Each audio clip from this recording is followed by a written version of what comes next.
My name is Dr. Jesse Scholes. I'm a physical therapist. I work out of McWanago, Wisconsin.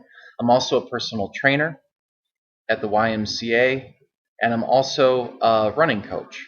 I've got my level 1 USA track and field certificate, and I've worked with a lot of injured runners, and I'm finding a lot of the same types of running form among those injured runners time and time and time again. Now, chicken or the egg? Could bad running form cause an injury? A lot of people say yes, and I agree. However, on the flip side of the coin, could you become injured and then that's why you develop bad running form? I would say that's also a possibility. However, when I used to work with a local high school with their track and field team, I would say a lot of the athletes that I worked with that had the same bad running form posture were not injured. So I think it's more likely that the bad running form causes injury. So what I'm going to have first is a video of me running on the treadmill, and I'm going to be having good running form. Now what is that? At the ankles and feet, you should be landing on the mid part of your foot with your foot kind of flat, touching down on the ground underneath your body, or on the front part of your foot. The faster you run, the more you're going to be on the toes, or the front part of your foot, your forefoot. If you're running slower, you're going to be more on the midfoot, I think, for most people. There's some debate about that. I'm not going to get into that right now. Your knee should be a little bit bent, and as you put weight onto it, it should bend a little bit more. And then at the hip joint, what we should not see is you hinging forward, but your hip should move from a position where it's a little bit in front of your body to coming behind your body. And then lastly, what we should see from your trunk, and this is probably the most important thing, and a lot of running coaches talk about this, but I don't think they really get into the details because they don't know all the nitty-gritty little ways the body works together, is we should see both arms pumping, and most people know about this.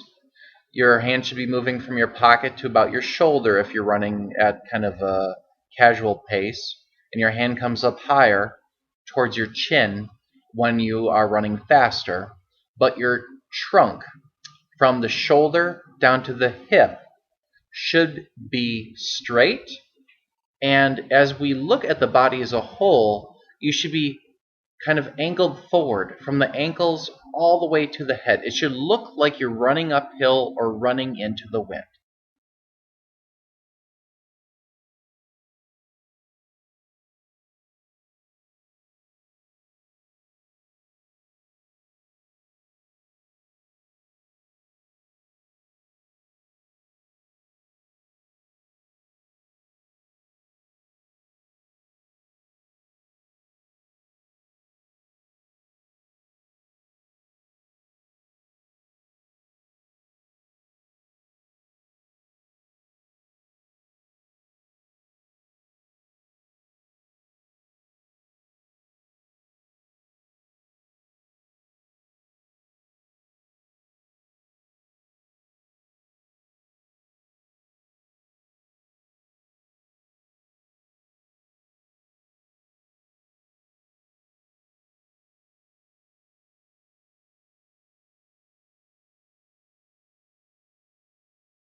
First off, I apologize.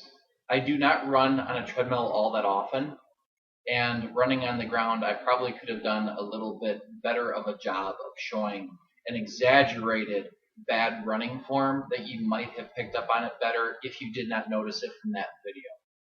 However, hopefully you have an idea now of what good running form looks like and what not ideal running form looks like in the average injured runner that I tend to see.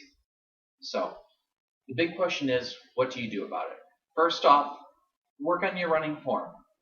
Many times, if you just focus on good running form, things will get better. But if you are working on your running form and things aren't getting better, what I recommend to do is start retraining your body how to organize yourself. The bad running form has a couple things that are very specific to it. Your stomach muscles, because your low back is arched, are lengthened and shut off. How you're stabilizing your back when you're doing that is using the hip flexors, the iliacus and the psoas muscles, or the iliopsoas.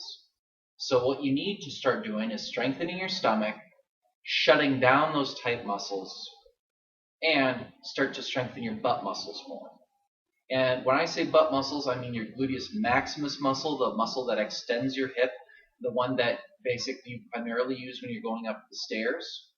And what a lot of females, but not only females, but what a lot of females need to work on is their hip abductor strength, or basically the strength of the muscles that help push your leg out to the side.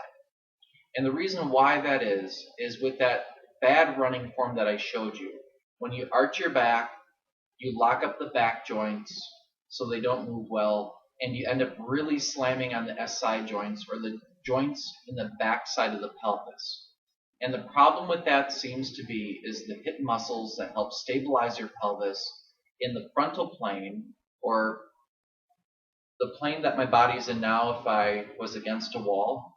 Your pelvis is going to be doing this a lot, side to side with every step you take, or essentially this motion. And every time you do that, it basically compresses one side of your spine while stretching the other, and then it does it to the other side as well. If I showed you different views of that running form from the front and from the back, you'd also see a lot of very odd knee mechanics and potentially odd ankle mechanics as well. So that running form that I showed you, the bad running form, could potentially injure your ankle, your knee, your hip, or your back, any of the above. So to do some exercises for these, I recommend a couple things. Number one, a very specific type of crunch with an exercise ball. You're going to put your heels on the ball with your knees fairly straight. You're going to pull down with your heels into the ball. As you're holding that pressure, you're going to use your stomach muscles to flatten your back. As you're holding your heels down and flattening your back, support the weight of your head with your hands and lift your head and shoulder blades up off the table and then lower down. If you need to relax your legs and your stomach muscles between each lift, that is fine. Pull down with the legs, the heels into the ball, flatten the back, and lift the head and the shoulder blades. There is no limit to how many of these you can do with good form. You won't injure yourself. However, what I'd recommend is aim for a goal of 50. If you can do 50, you've got very good stomach strength. But what you've also done is you've reconfigured how your stomach and your hip muscles that connect to the spine and compress the spine to stabilize it if you've got bad running form, they reconfigure how all those things work together.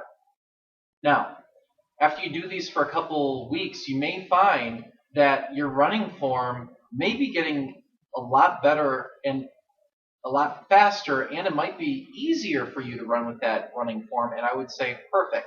This exercise is going very well for you. But just by doing this by itself, it's not going to fix the problem. So the next exercise I would recommend for everyone to do almost immediately after you're done doing your crunches with the Swiss ball is a bridge.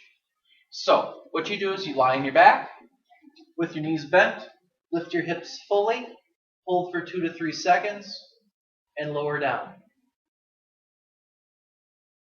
If you can do 10, 15, 25 of these, and you feel that 25 is easy, what I'd then recommend is you do a single leg bridge.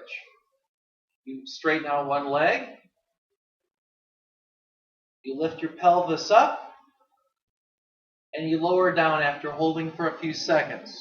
A good goal for this exercise is being able to do 15 of them. But the key is not letting the leg that's straight overpower your trunk muscles so that your pelvis drops to the side. You want to keep your pelvis up and level the whole time you're moving. Otherwise, you can aggravate your back. The last exercise, which is a nice insurance policy to make sure your hip muscles are strong enough to support you when you're running, is hip abduction. The best way to do this with perfect form is to lie on your side. You're going to bend your bottom knee up to protect your back. You're going to roll forward. Your top leg, you want to try to rotate the leg up or the toes up towards the ceiling. You won't have much motion here. You're going to keep your body rolled forward as you lift your leg on a diagonal up and behind your body. As you're doing this, if you're doing it properly, what you should feel are the muscles working back here in this area, kind of the side and back of your buttocks. If you feel that and don't feel muscles working through here, you're doing very well. However, if you feel your muscles are working in your butt and working in the side of the thigh, your problem is that you're not lifting your leg on that angle far enough behind your body. You must try to get your leg behind your body, and rolling forward is usually the key to do that. I hope this helps you, and I hope you understand a little bit more about good running form and keeping yourself injury-free when running. I hope you learned something. Thank you.